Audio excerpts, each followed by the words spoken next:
요한일서 3장 말씀을 드릴 때에 여러분들에게 요한일서 3장에는 구원의 확신에 대한 말씀이다. 그리고 말씀을 드렸습니다.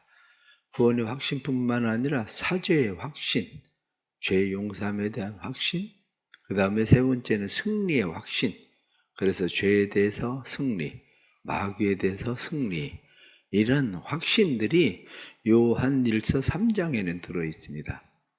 요한일서 4장 1절부터 6절까지 나타난 말씀은 적그리스도가 누구냐? 이렇게 이야기할 때 예수 그리스도께서 육체로 오신 것을 시인하지 않는 사람, 이 사람들이 다 적그리스도다. 이렇게 말씀합니다. 예수 그리스도가 육체로 오셨다는 것, 그것을 인정하는 것만 아니라 또 오늘 7절부터 21절까지 나타난 말씀은 굉장히 많은 똑같은 단어가 사용되는데 그게 사랑이란 말입니다. 15절에 나타나는 말씀 속에 사랑이라는 단어가 30번 쓰여집니다. 계속 사랑, 사랑. 한 절에 2번꼴로 쓰여진다. 이렇게 볼 정도로 사랑이라는 단어를 많이 사용합니다. 왜 이렇게 사랑을 많이 여기에서 사용하고 있느냐? 그것은 8절에 나타나는 말씀처럼 하나님은 사랑이시라. 하나님의 사랑에 대해서 설명하고 있는 거죠. 그래서 하나님은 사랑이시라 이렇게 말할 때에 하나님의 사랑이 어떤 거냐? 그것을 우리에게 하나님이 우리를 사랑하셔서 그 사랑은 그 아들 예수 그리스도를 세상에 보내주셨다. 그것을 10절에 나타난 말씀 보면 하나님이 우리를 사랑하사 우리 죄를 속하기 위하여 화목제물로 그 아들을 보내셨다. 그렇게 하나님께서 우리를 사랑하신다. 그분은 사랑이시다. 그런데 그 아들 예수 그리스도를 우리에게 보내셨다. 그러면 그 아들을 우리에게 왜 보내셨는가? 그것은 우리와 함께하기 위해서 예수 그리스도를 보내셨다. 그래서 누구든지 예수가 그 안에 있는 사람은 아버지가 그 안에 있고 아버지가 그 안에 있는 사람은 그 사람은 하나님 안에 있는 것이다. 이렇게 설명하고 있는 것이죠. 우리는 그것을 하나님이 우리와 함께 계신다는 것을 어떻게 아느냐? 그것을 13절에 나타난 말씀 보면 그의 성령을 우리에게 주심으로 우리가 그 안에 거하고 그가 우리 안에 거하시는 줄을 아느니라. 그것을 아는 것은 성령을 통해서 안다. 이렇게 말씀합니다. 그렇게 그리스도인들이 성령 받지 않고는 하나님이 우리 안에 거하신다는 것을 알지 못합니다. 성령이 왜 그렇게 중요하냐? 성령이 우리에게 그렇게 중요한 것은 성령이 우리로 하여금 죄를 깨닫게 하고 성령이 예수 그리스도를 구주로 영접하게 하고 성령께서 예수 그리스도를 믿음으로 죄사함을 확신하게 하고 성령께서 예수 그리스도를 믿음으로 내가 하나님의 자녀됨을 확신하게 만드는 분이 누구냐? 그분이 바로 성령님이시죠. 그래서 성령이 우리 안에 거하실 때에 우리는 예수님이 내 안에, 하나님이 내 안에, 그리고 내가 예수님 안에, 하나님 안에 있다는 사실을 깨닫게 된다. 이렇게 말씀하고 있는 것이 바로 오늘 성경 본문에 나타나는 그런 말씀입니다. 그런데 이 말씀 가운데서 우리는 특별히 생각해야 되는 것이 뭐냐면 오늘 말씀은 우리에게 그렇게 말씀합니다. 사랑을 하려면 온전한 사랑을 해라. 이런 거죠. 온전한 사랑. 우리가 바둑을 두는 사람들은 바둑이 1단이냐 2단이냐 급수가 몇 급이냐 이렇게 이야기합니다. 태권도도 태권도 수준이 1단이냐 9단이냐 이렇게 태권도에 대해서도 단이라는 것은 실력입니다. 실력. 사랑하는 사람도 사랑엔 실력이 있습니다. 우리가 하나님을 사랑하고 우리가 이웃을 사랑하고 나를 사랑하는 거 굉장히 중요한 일입니다. 왜냐하면 하나님 사랑, 이웃 사랑, 나를 사랑하는 것 이건 다 각각이 아니라 다 연결되어 있는 겁니다. 그래서 하나님은 우리에게 말씀할 때 내 이웃을 내 몸과 같이 사랑해라. 연결되어 있는 거예요. 자기를 사랑할 줄 모르는 사람은 이웃을 사랑할 줄 모릅니다. 이웃을 사랑하지 않고 자기만 사랑하는 사람도 사랑이라고 말하지 않습니다. 이기적이라고 말하지. 그런 것처럼 그러면 이웃 사랑과 하나님 사랑이 별개냐? 그렇지 않습니다. 하나님 사랑 100% 한다는 게 뭐냐? 그건 이웃 사랑 100% 한다는 거예요. 서로 떨어져 있는 별개가 아니라 그것은 같은 거라는 거예요. 하나님 사랑, 이웃 사랑, 자기 사랑. 이것을 잘 할 수 있는 게 온전한 사랑을 이루는 거거든요. 그러면 온전한 사랑을 이루는 그 사랑을 우리가 성경에 잘 말씀하고 있는 것이 베드로전서 1장 5절 6절에 나타난 말씀에 사랑의 계단, 사랑의 단계, 사랑의 급수 이렇게 이야기하는 거죠. 그래서 믿음의 덕을, 덕의 지식을, 지식의 절제를, 절제의 인내를, 인내의 경건을, 경건의 형제 우애를, 형제 우애의 사랑을 더하라. 그런데 요한일서 4장에 나타나는 말씀은 온전한 사랑을 이루라. 그냥 단순한 사랑이 아니라 하나님은 사랑이시다. 하나님이 너희를 사랑하신 것 같이 너희도 온전한 사랑을 이루라. 이렇게 말씀하고 있는 거죠. 아니 그냥 사랑도 어려운데 어떻게 온전한 사랑을 이루냐. 믿음에 기초하지 않는 사람은 진짜 사랑의 시작도 안 한 겁니다. 믿음에 기초하지 않으면 그 사랑은 자기 사랑? 그렇게 될 수 있지만 그것은 대부분 이기적 사랑입니다. 믿음에 기초한다 이렇게 말하고 있는 것은 하나님이 나를 사랑하시기 때문에 내가 사랑할 수밖에 없는 것. 거기에 기초하는 하나님이 나를 위해서 그 아들 예수 그리스도를 보내주신 그 사랑, 이 사랑이 우리 안에 있어야 된다. 그렇게 말씀을 하고 있는 겁니다. 그러면 온전한 사랑을 이루는 일에 대해서 오늘 말씀을 드리려고 하는 것은 가장 첫째가 온전한 사랑이 뭐냐? 그러면 온전한 사랑은 두려움 없는 사랑. 사랑엔 두려움이 없다. 성경은 18절 말씀에 보면 사랑 안에 두려움이 없고 온전한 사랑이 두려움을 내쫓나니 두려움에는 형벌이 있습니다. 두려워하는 자는 사랑 안에서 온전히 이루지 못하였느니라. 그렇게 되어 있습니다. 두려움 없는 사랑. 진짜 사랑하면 계산합니까? 진짜 사랑은 계산하지 않습니다. 계산이 돌아가기 시작하면 이미 그것은 진짜 사랑이 아닙니다. 내가 남편을 사랑하고 아내를 사랑하고 자녀를 사랑하고 교회를 사랑하고 주님을 사랑하고 그럴 때에 머리에 계산이 돌아가기 시작하면 그것은 이미 두려움 있는 사랑이에요. 왜냐? 진짜 사랑은, 온전한 사랑은 예수님께서 십자가에서 자기 자신을 내어주신 사랑이거든요. 예수님께서 자기 사람들을 사랑하시되 끝까지 사랑하는 사랑이거든요. 결국 두려움이라는 게 무슨 이야기냐? 두려움은 내가 사랑함으로 무엇을 잃을까를 계산하는 거예요. 내가 하나님을 사랑함으로 무엇을 잃을까? 교회를 사랑함으로 무엇을 잃을까? 내가 자녀나 남편이나 누군가를 사랑할 때에 나는 무엇을 잃어버릴까?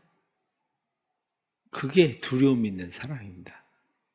그러나 온전한 사랑은 두려움 없는 사랑, 계산하지 않는 사랑이에요. 여리고로 내려가다가 강도를 만난 사람, 그 사람에 대해서 사마리아 사람이 내려서 그에게 포도주와 기름으로 그의 상처를 싸매고 치료하고 주막으로 데리고 가서 그 사람을 맡기면서 이야기하기를 여기 내가 돈을 주고 갈 테니까 돈이 더 들면 내가 돌아오면서 당신에게 주겠다.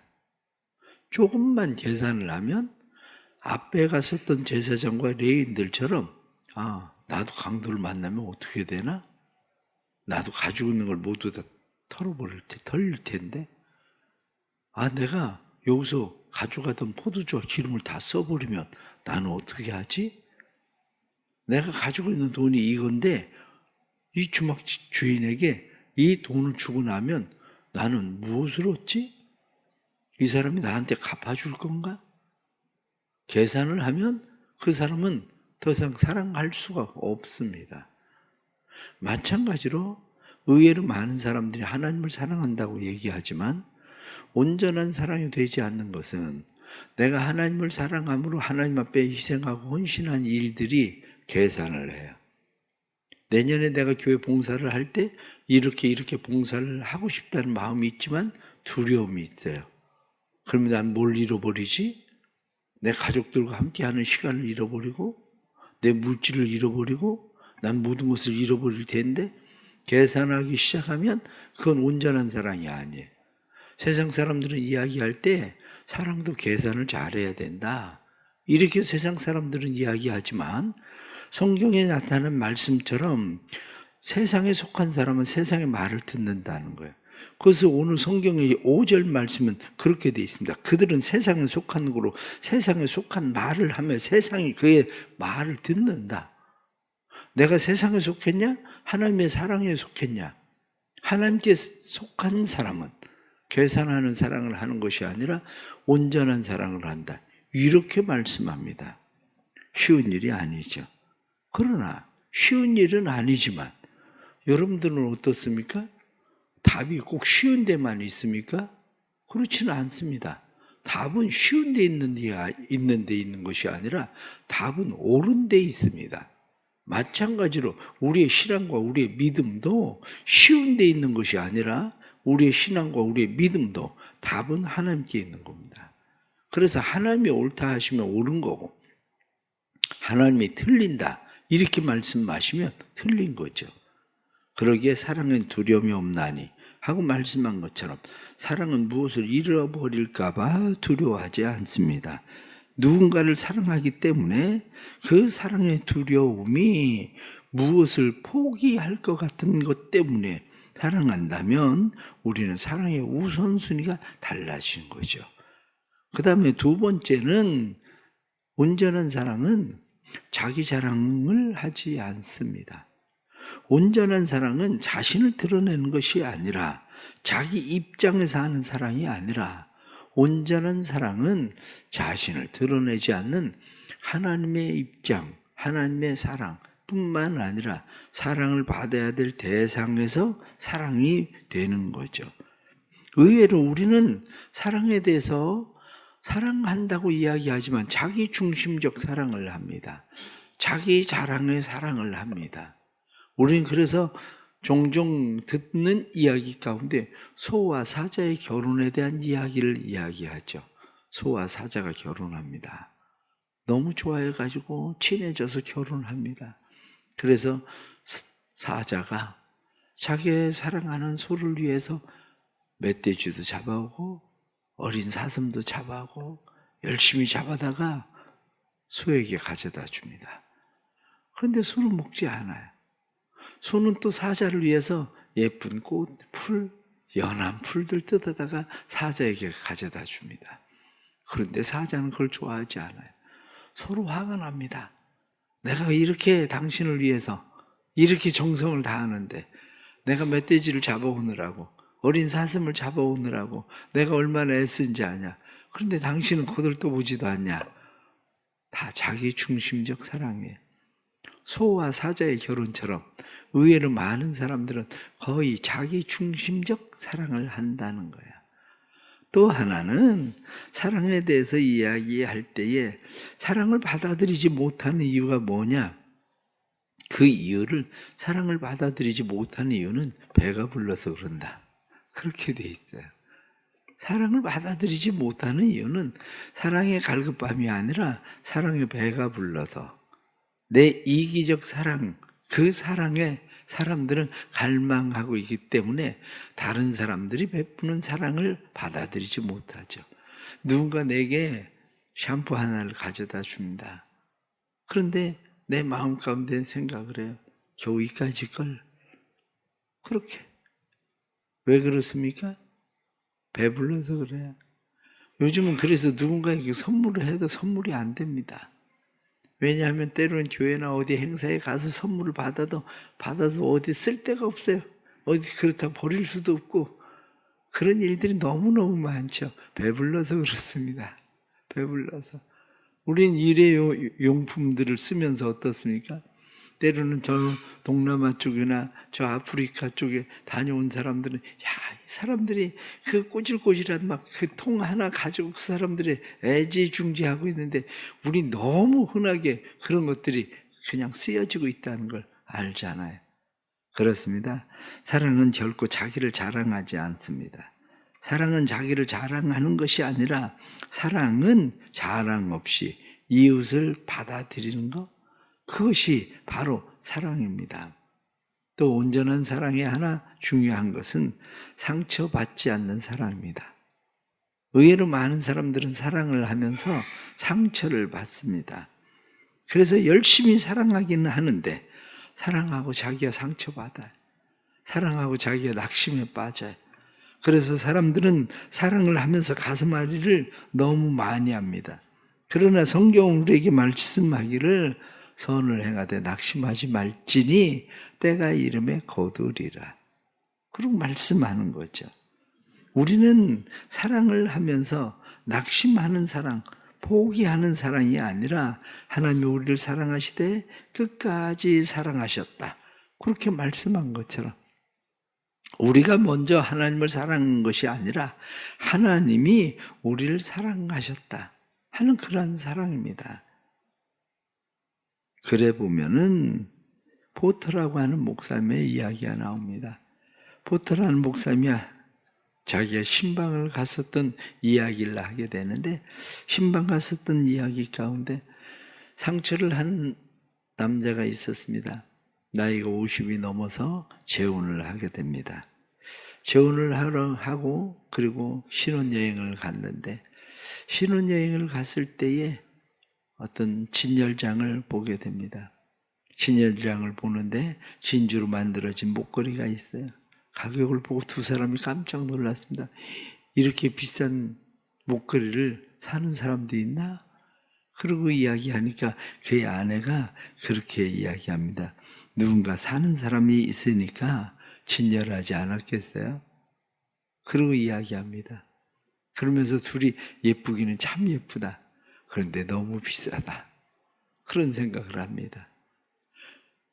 그런데 한 10년 세월이 지났는데 아내가 불치병에 걸렸습니다. 의사가 불치병에 걸린 그 아내가 6개월밖에 살지 못한다는 이야기를 해요. 그 포터 목사님이 결혼을 할 때도 주례를 했는데 그 포터 목사님을 이 부부가 초청을 해요. 그래서 저녁에 조촐하게 저녁 식사를 합니다. 이제 갓 60이 넘었는데 얼마나 열심히 일을 하고 살았는지 남자는 한 70이 된 것처럼 사람이 늙어버렸어요. 그런데 그의 아내도 병이 들어서 이제는 뭐 6개월 이상 살 수가 없으니까 그런 상황에 빠진 아내도 나이가 홍 늙어 보입니다.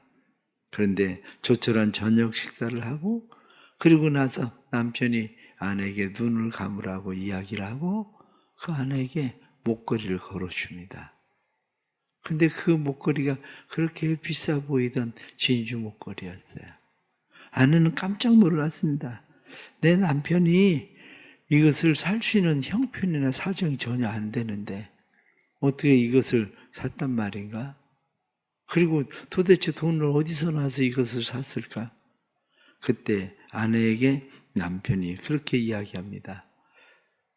당신이 이 목걸이를 보고 좋아할 때 내가 마음에 결심을 했다. 그래, 술을 끊어야 되겠다. 담배를 끊어야 되겠다. 그리고 친구들과의 모임을 끊어야 되겠다. 그리고 10년 동안 그는 술도 끊고 담배도 끊고 그의 아내를 위해서 돈을 모으기 시작한 겁니다. 그러면서 그가 이야기할 때 심한 도동을 하면서 콜라 한 병, 맥주 한 잔을 내가 마시지 않고 10년 동안을 이것을 모았다. 아내가 그에게 이야기하기를 아니 세상에 10년 동안 어떻게 그렇게 할 수가 있냐? 이렇게 이야기합니다. 그때 남편의 대답은 한마디였어요. 당신을 사랑하기 때문이에요. 그렇습니다. 사랑하는 사람에겐 두려움이 없습니다. 사랑하는 사람에겐 계산이 없습니다. 사랑하는 사람은 그 사랑에 모든 것을 거는 그런 마음이 있는 거죠. 결론적으로 성경은 말씀합니다. 사랑은 정직하다는 거야. 온전한 사랑은 정직한 사랑이다. 20절 말씀 보면 누구든지 하나님을 사랑하노라 하고 그 형제를 미워하면 이는 거짓말하는 자니 보는 바 그 형제를 사랑하지 아니하는 자는 보지 못하는 바 하나님을 사랑할 수 없느니라. 무슨 이야기입니까? 형제를 사랑하지 않는 것은 하나님을 사랑한다고 말하는 것 자체가 거짓말이다. 그러면서 거짓 없는 사랑, 그것이 온전한 사랑이다. 우리에게 그렇게 말씀을 하는 거죠. 그 사랑이 내 안에 가만히 들어온 날 그는 아무 말도 없었습니다. 그러나 나는 그에게 사랑의 향기를 알았습니다. 그 사랑 내 안에 조용히 들어온 날 그는 조용히 바라보는 눈길이라서 나는 따스한 사랑의 온기를 알았습니다. 그 사랑 메마른 내 가슴 촉촉이 스며든 날 그는 강한 비바람을 몰고 오지도 않았는데 나는 생명을 주는 사랑의 힘을 알았습니다.